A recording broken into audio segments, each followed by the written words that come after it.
Tokį gražų šeštadienio rytą išsiruošėm aplankyti dar vieną ir turbūt paskutinį mūsų nelankytą Andalūzijos miestą. Tai yra Kordoba.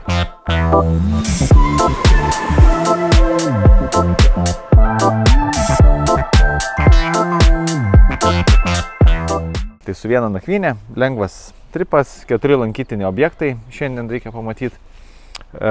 Nu ir laukia mūsų didingasis Eurovizijos finalas. Pagaliau ir Damutė susiruošė, šiukšlininkė.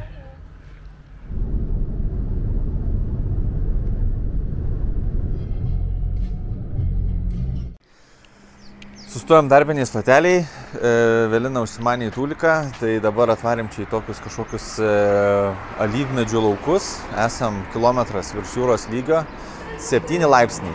Čia 7? Taip. Velina renkasi kvepalus, užkandiniai.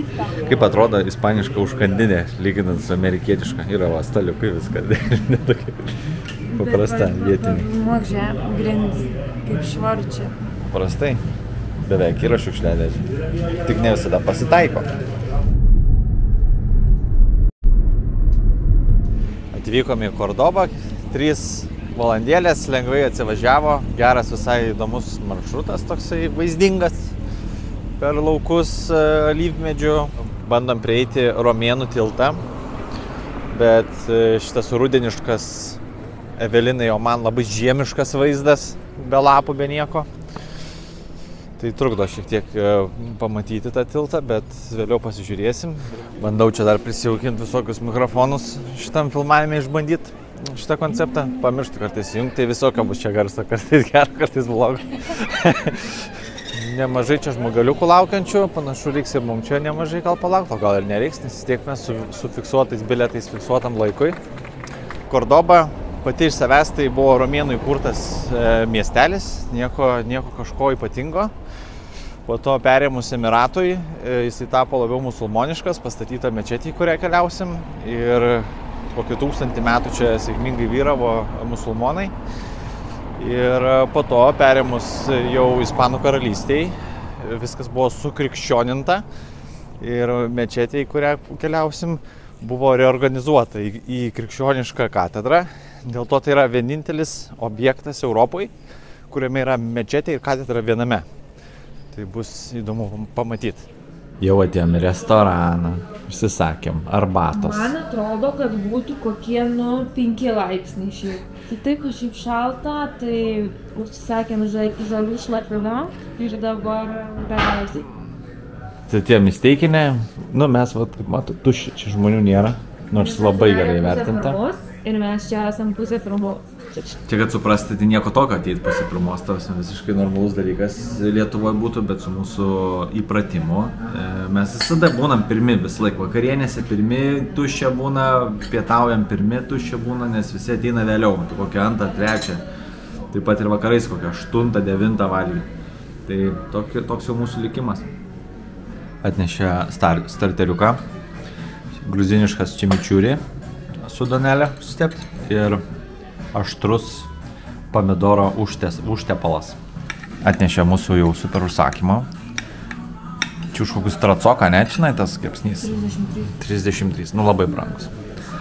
Kaip Evelina vertinat kol pirmus kąsnius? Minkšta mėsytė, bet man trūksta pipiro, sakyčiau. Arba šiaip pipirino padažo. Padažo trūksta. Bet minkšta mėsytė. Gerai. Aš užsisakiau paprasčiausiai. Hamburgerį už 14 eurų. Taupau šeimos biudžetą, negalim dviesi po brangus kepsnius. Užkandom po restorano, sumokėjom 53 eurus. Nėra mažai iš tiesų, bet labai gerai vertintas restoranas. Mėsa tikrai skaniai iškepta, padažų gal ir trūko Evelinai. Granadoje turim labai gerą steikinę, tai kol kas dar jai čia niekas neprilygsta. Dabar vaikštinėjom po gatveles, turime dar 1,5 valandos iki pilies. Čia atėjo į parduotuvėlę, kvepia labai skaniai arbatomis.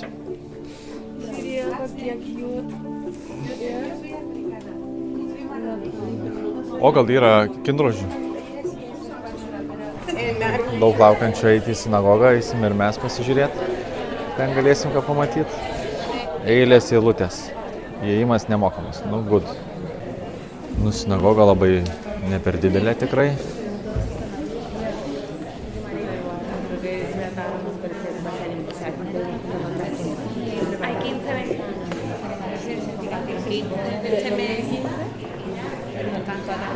Žydai skirtingai nuo maurų nepersistengia rašyti raštų ant sienų. Gražiai atrodo, tik labai taip kukliai. Kaip daug žmonių, čia fotkinas. Judėsim tolyn. Tiesą pasakius, sinagogos tikėjausi daug didesnės. Iš tikrųjų, šiek tiek Maurų pilies akcentus, o vienas kambariukas. Aš irgi tikėjausi kur kas didesnės, bet žmonių užtat pritraukia kiek, matai? Kalnas. Bet šitą tai vieną pasidalinimą. Gerai. Su espreso. Balina nupirko 2 espresiukus ir portugališką desertą. Taip, posridenata, tai čia yra nebeturi to daikto. Ne, jau dabar gali normaliai rėkti. Žodžiu, su grietinėlė tiesiog desertukas. Jeigu turėčiau dar vieną ranką, iš kišenės įsitraukčiau, tai parodyčiau jums. O dabar į sveikatą. O, Evelina traukia tą marmalą dabar. Tai. No idea, ar tai yra skanu, bet matau, kad labai šviežia.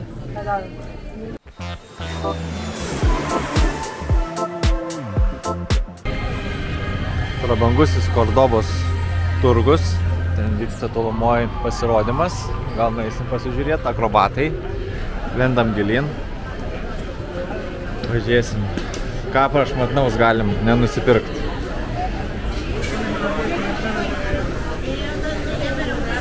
Kepa burgerius. Pavalgiam. Šiaip šitose vietose būna pakankamai skanu visą laiką. Tai jeigu neturit konkrečios vietos ar restorano, tai kiekviena mieste galima neblogai visai užkasti tokiam turgui. Pizza. Puikiai. Prie alaus eilė labai didelė. Miesto scenoje vyksta veiksmas, akrobatų pasirodymai. Bandom iš priekio pasižiūrėti, kaip tai vyksta. Vaidinimas, studentai panašu, kad daro pasirodymą nemokamai. Galima sumesti kapikėlių. O iš priekio jau nufilmuoti ir baigėsi pasirodymas.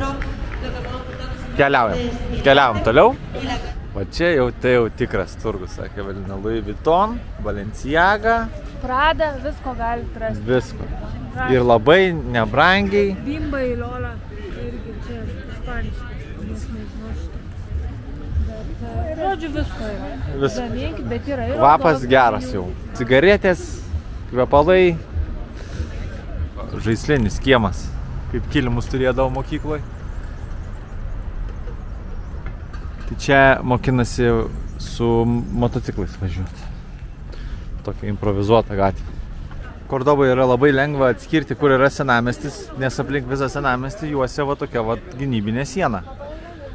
Kaip iš atvirutės. Artėjame link mečetės ir katedros viename. Pagrindinė aikštelė. Iš karto matosi jau daug didesnis kiekis žmonių. Aš? Ne. O jėtų. Čia jau kažkas brangaus bus. Aš tik kur pigiai. Bižuterija man iš AliExpreso. Čia Sivan irgi Maljorkų. Ach, tai velnė. Tai jau vieną nuperki ir po to žiūrėkit jau. Va, gintarų galim tau nupirkti. Iš Palangos. Gerai, nereikėjo nieko pirkti. Atėjom dabar į pagrindinį parką. Mečetės. Vaikštinėjom ratais, kvadratais po tą čia parkelį vidinį. Bandom surasti įėjimą, nes nerandam. Nu tai ten galima gal nusipirkti kažkokį bilietą papildomą. Kaip tu nenumai? Kaip bilieto man į aukštybės? Ne. Mes tikrai kaip kokie mėgėjai. Ne ten visą laiką žiūrėjom. Va šitos arkos yra šio miesto pažiba. Labai gražiai atrodo. Jaučiu per kamerą netgi gražiau. Ryškiau gal vis? Aha. Nu gražiai. Labai įdomus sprendimas yra mečetę paversti į katedrą. Mečetėje vyksta visai kitoks pamaldų principas. nes dažniausiai viskas sukasi apie centrą, visi ratu sugula ant kilimėlių musulmonai ir meldžiasi. O krikščionybėj iš esmės viskas yra prieš altorių, kaip prieš karalių. Tai jiems kaip ir šiek tiek reikėjo pakeisti patį konceptą, nes didžioji dalis mečetės tai yra tiesiog tuščia erdvė ir kur yra altoriai, yra sustatytos kėdės. Čia netgi yra didžioji dalis padaryta taip, kad eina eilės, ten yra televizorius ir vėl yra eilė kėdžių. Taip pat ir iš anos pusės. Apeisim viską, apsižiūrėsim ir taip pat vidury mečetės yra integruota katedra. Jau pagal architektūrą, kurią mes esame įpratę. Pavyzdžiui, čia jau yra įkomponuota. Išties išskirtinis labai architektūrinis sprendimas, kuris, įdomu jį pamatyti gyvai. Kaip dvi kultūras, du tikėjimus sukišti į vieną vietą. Gražiai atrodo. Ir išsaugota istorija. Puiku. Kaip Evelina sako, kiek visokių skirtingų detalių. Čia raižiniai, kas būdinga musulmoniškai architektūrai maurų. Tada čia jau yra vitražai. Šviečia. Lubos jau kaip irgi. Lubos irgi medinės, nes čia yra su tam tikrais raižiniais. Sunku pasakyti. Labai. Tas nieko panašaus dar neteko matyti visoje Europoje. O katedrėlių tai tikrai aplankyta. Čia visiškai jau krikščioniška. Kaip ir įprasta bažnyčioms. Toks ir vaikštai iš katedros į mečetį, iš katedros į mečetį. Iš pagrindinės mečetės dalies perinam į katedros dalį. Visiškas kosmosas. Kaip paralelinis pasaulis.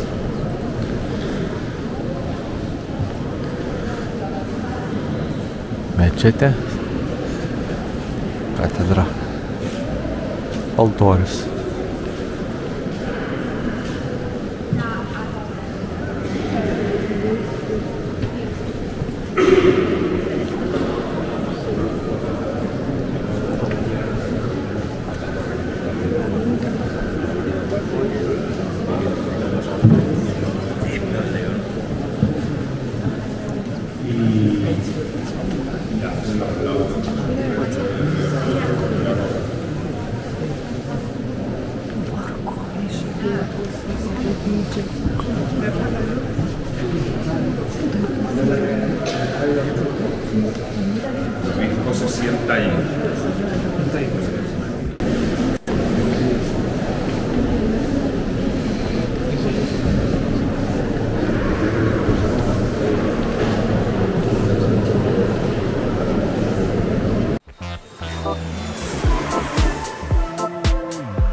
Įspūdingai, ne? Labai graži. Tikrai gražiausia Ispanija. Duodu žodį. Nesu mačius Tikrai, gražesnės ir pasakykit, kur yra gražesnė. Jo, tai nustebino smarkiai. Retas dalykas jau, kur būna, kad mus nustebina, nes vis tiek jau nemažai matai, tai tada taip tas pats per tą patį. Įspūdinga, gražu, bet nėra kažkur išskirtinė. Tai čia labai išskirtinis, labai verta atvažiuoti. Dabar keliaujame į karališkusius sodus, irgi tenais yra mokamas įėjimas, iki 5:30 reikia spėti, 7 euriukus mokėsim už bilietėlį. Tai lengvų žingsnelių, laiko šiaip turim, žygiuojam. Kaip pas ispanus skirtingas suvokimas apie parkus. Pas mumis su tokia danga, tai sakytum, kad statybų aikštelė jau paruošta. Pas jas yra tiesiog standartinė parkų danga, žvyras. Pasirodo, ne ten buvo įėjimas, tai gerai, kad buvo lentelė parašyta. Šiaip ten yra įėjimas, bet jie nusprendė, kad dabar nuo šiol bus kitur įėjimas. Tais ispanais čia viskas sumaišyta, rodo vienur įėjimas, o realiai viskas kitur. Čia gal net gražiau. Labiau atrodo, kad čia įėjimas. Bet ir ten puerta buvo parašyta. No pasalada. Skubam viskas, kipinam dabar visą ekskursiją, nes Evelinai reikia į tualetą, o tualetas yra ekskursijos gale prie išėjimo. Evelina net atsiduso. Pagaliau tualetas buvo rastas. Grįžtam atgal į ekskursiją. Tai va, didingasis karališkasis Kordobos sodas. Visi fontanėliai veikia, baseinėliai gyvi. Šitam nelabai karpių yra, bet anam karpiai plaukioja. Šie du tokie. Bandome patekti į šitus bokštus, nes jie dirba tik dar pusvalandį. Tai tokie kaip ir esminis. Bet čia parkelis tvarkingas, fainas. Kaip ir priklauso su žvyro danga. Ekspozicijos pradžia. Mozaikinės tekstūros ant sienų iš plytelių.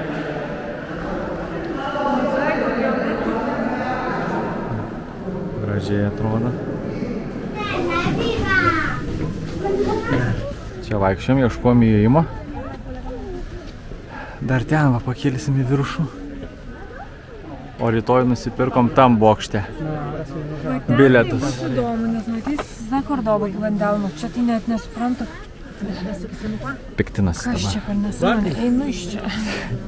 Ir na nieko nelaukus į aukščiausią tašką. Oi, nu čia tai geriau. Truputėlį įdomiau, negu prieš tai gali dar pažvelgti.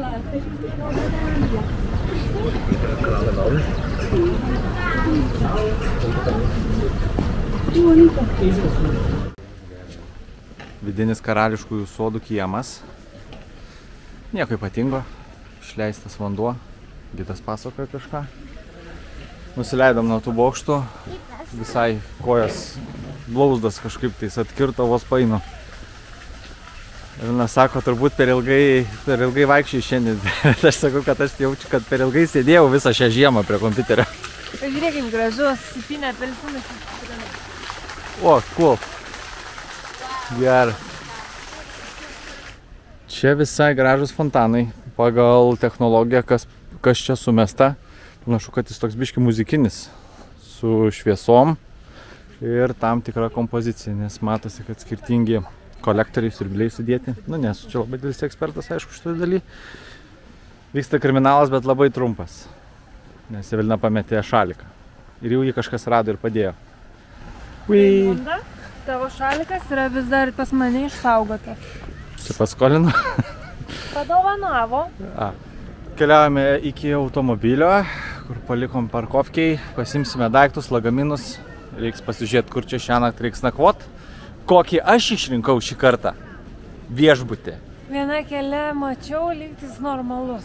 Vakare vėl išeisim, eisim jau per Romėnų tiltą. Tai čia tokia paskutinė liko atrakcija, tada kažką nusipirkti valgyti ir žiūrėsim Eurovizijos finalą. Ką šiais metais išsiųsim? Kol kas lietuvišką čia finalą tik patikslinu. Pagaliau po apsipirkimo ir lagaminų tampimo pasiekėm savo chatą. Taip atrodo mūsų viešbutėlis. Kol kas neblogai išrinkau aš čia. Nu čia toks va vestibiulis. Taip gražiai atrodo. Patenka visi kambariai. O čia suitas išrinktas mano. Ar gerai išrinkau? Gerai išrinkai, gerai. Nuostabu. Tikrai normalus čia aukštas lygis, viskas naujoviškai, wow, nėra buvę. Miegamasis, svetainė, lounge'as, televizijos kambarys, valgomasis, virtuvė. Puikiai, tualetukas, čia net čia paspaudžiau. O, tualetas tai kaip lėktuvė. Nu va, vonia. Viskas kaip priklauso.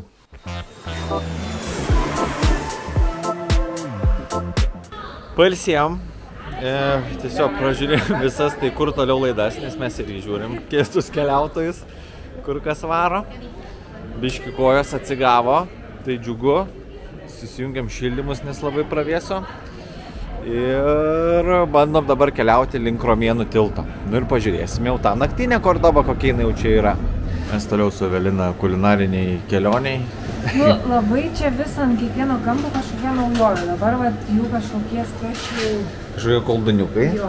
Tokie vat, labiau pyragaičiai, nežinau kaip pavadinti. Kibiniukai. Va. Ir visokių yra. Tai pasimėm spice beefą, paragauti. Tai šitą paima, įdeda į airfryerį 2 minutės ir ten. Nes jau kaip iškėtinė. Nu, Evelina ragauja, aš jau pirmą kąsnį padariau. Neblogai. Kiek nepagailėta įdaro, nu puikiai. Ir iškart Evelina pasiūlė upgrade'ą. Sako, jeigu dar sultinuko jie čia padarytų, nu, tai būtų visai kaip Trakuose. Paskutinė mūsų atrakcija. Pereiti romėnų laikais pastatytą tiltą. Pastatytą 150 metų iki prieš Kristų. Arba kaip dar kitaip sakoma, prieš mūsų erą. Nu kaip senai. Senokai. Taip dar irgi sakoma, kaip senai. Kaip... Rado kadrą, jau sakė dabar gerai. Čia jau gerai bus, čia jau gerai. Neaišku, ar matysis per televiziją, bet čia jau gerai. O čia Evelina rodo, bet tikrai nesimato bent jau. Nesimato. O tokia va gražiai apšviesta pilis, tiksliau tilto pradžia.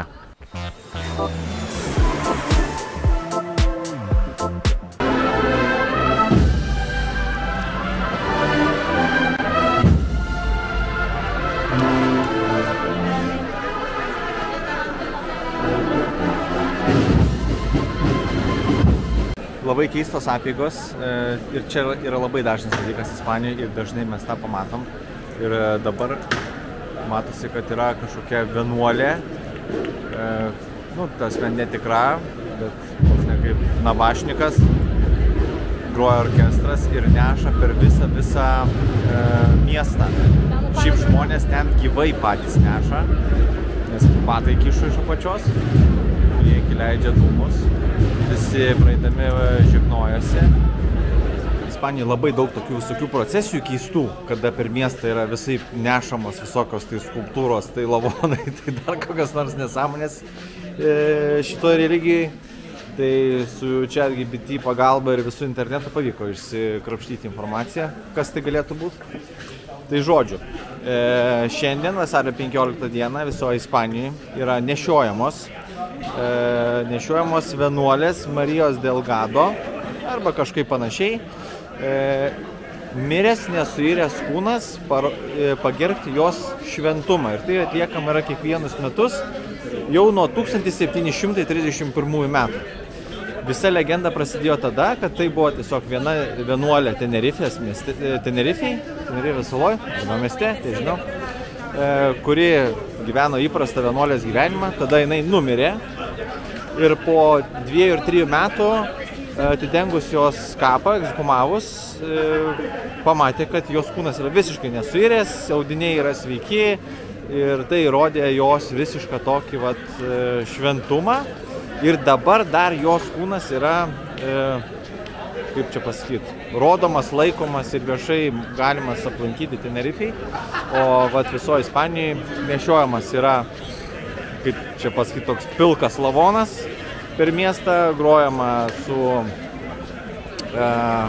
orkestru, nu ir pagerbiama, krypi šiaip. Visiškai krypi, o kaip ir daugelis visų šitų procesijų, šitą dar labai smirdėjo tais dūmais. Jo, šitą labai smirdėjo tais dūmais. Dar žinokite, esame matę, kaip Kuklus klano nariai su didžiuliam tom aukštom kepurėm ir iškirtom akim. Čia irgi yra jų dalykas, tai yra jų procesija, nereiškia nieko rasistiško, čia tiesiog amerikiečiai yra tą perėmę, bet jie irgi vaikšto baisiai, va taip pat per miestą su procesija, visi ten nuleidę galvas ir visa kita ir atrodo labai, labai nemaloniai. Tai, nu, šita religija yra labai daug kančios turi ir žmonės čia rimtai tai žiūri į tą klausimą, čia nepalyginsi su mumis. Mūsų davatkom dar toli čia dar iki tokios krikščionybės levelio. Tai va, mes dabar ramiai grįžinėjom per miestą, tarp jaunimo, keliaujam namo.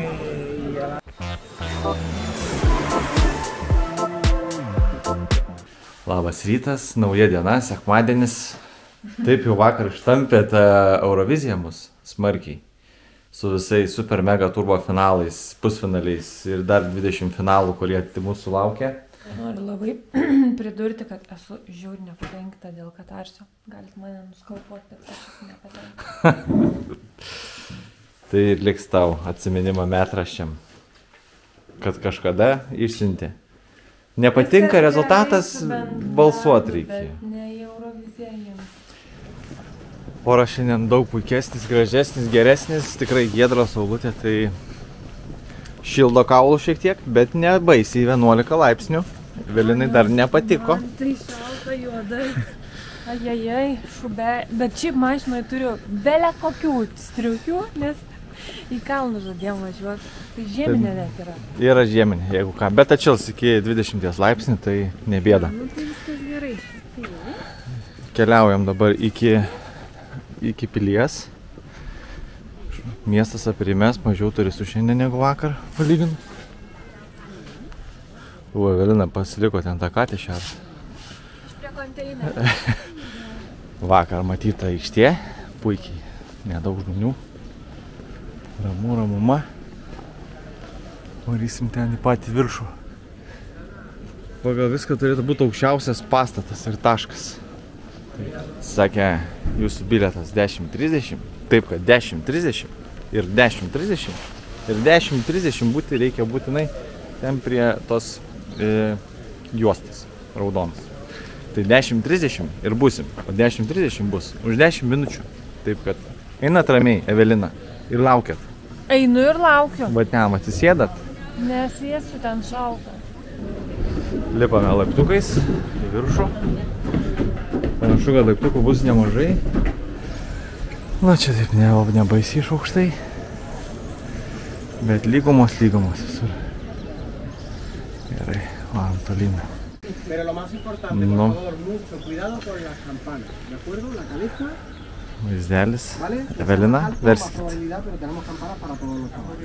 Už pusantros minutės eisim ten į viršų kartu, visi kartu. Ir žodžiu, nieko nelieskit ir caukit galvą į varpą. Ta varpą saugo, svarbiausiai. Varpas iš arti. Aš nepasiekiu, bet tu tikrai skelbtum galvelę. Aha. Jo. Visiškai. Medinė konstrukcija laiko metalinį varpą.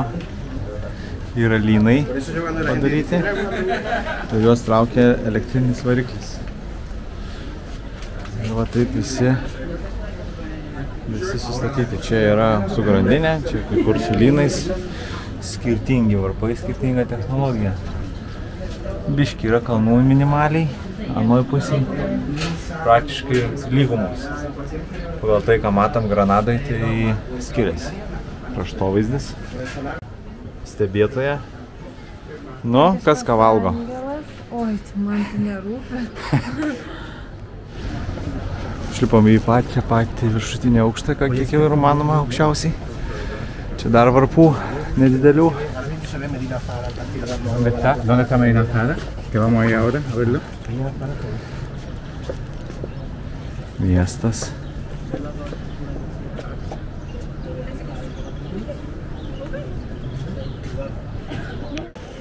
Pro miesto vartus atėję, pro miesto vartus ir išeinam. Keliaujame jau link automobilio ir išvažiuosime link Malagos į nacionalinį parką akmenų pasižiūrėti į uolų. Kaip, Evelina, verdiktas jums šito miesto? Nu, tai be mečetės ir katedros tai būtų apie nieką. O dabar, kadangi turi tokį įspūdingą mečetę katedros slešas, tai labai graži. Nu, yra ką pažiūrėti. Pats miestas nieko daugiau neįspūdingas. Bet vertinu gerai, savaitgalio kelionė puikiai. Ir tą katedrą jūs turite aplankyti.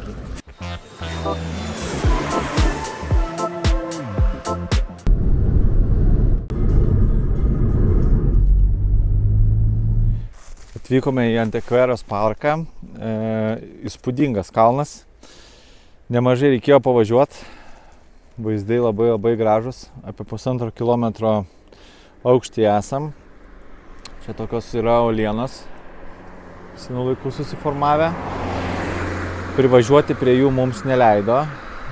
3,7 km reikėtų eiti pėstute. arba autobusas už 2 eurus.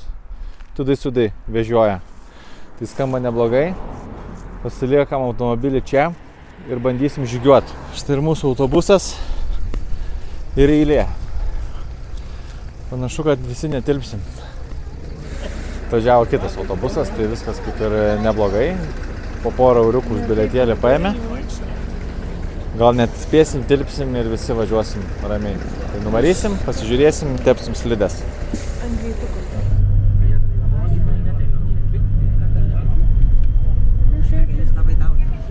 Geriausiai išleisti 2 eurai.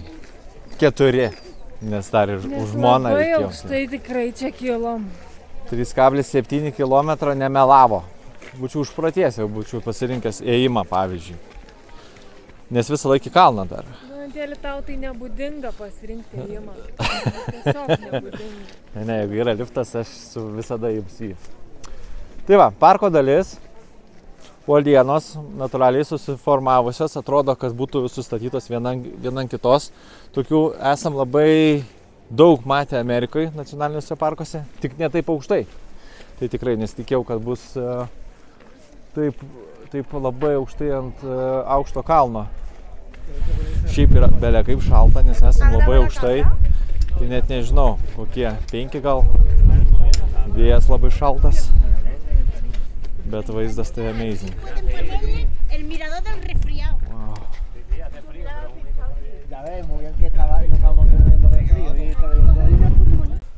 Pasileidom šiek tiek žemiau, kur nėra tiek daug vėjo, pasivaikščioti aplink parko vidinę dalį. Gražiai atrodo. Šiaip maršrutas yra pakankamai didelis ir yra tikrai kur pasivaikščioti. Čia žmonės su vaikais bando viską apeiti. Kelias ne pats paprasčiausias, bet jau mums ne naujiena. Evelina vaikštinėja. Taip vaikštant netgi iš tikrųjų galima suprasti, kodėl žiūrint nuotraukas Google, kurios yra įkeltas iš šito parko, jos neatrodo taip įspūdingai. Tikrai geras, gražus parkas. Gražu, Evelina, ne? Gražu. Aš kaip kalnuošką pasivaikščiau, palaipėjau, tai man labai patiko.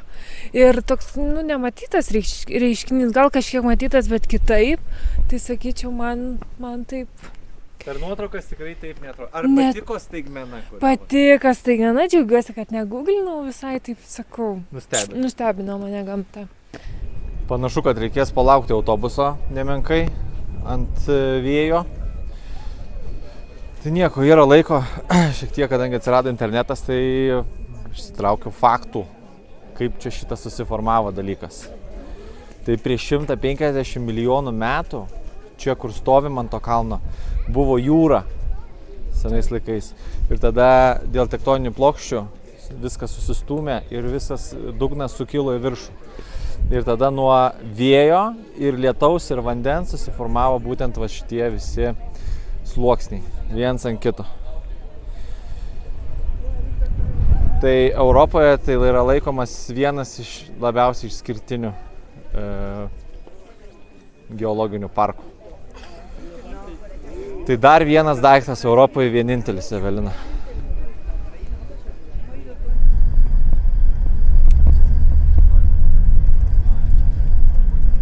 Iš karto patarimas, Evelina sakė, būtinai reikia įrašyti, kad reikia apsirengti, nes šitas 15 minučių laukti ant šalčio, ant 5 laipsnių ir vėjo, ta prasme, to autobuso, tai yra ką veikti. Tikrai tiek nedėjau lūkesčių šitam taškui. Super savaitgalis.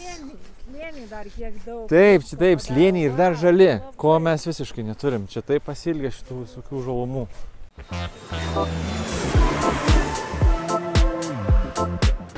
Atvykome į Malagą, 25 laipsnių šilumos.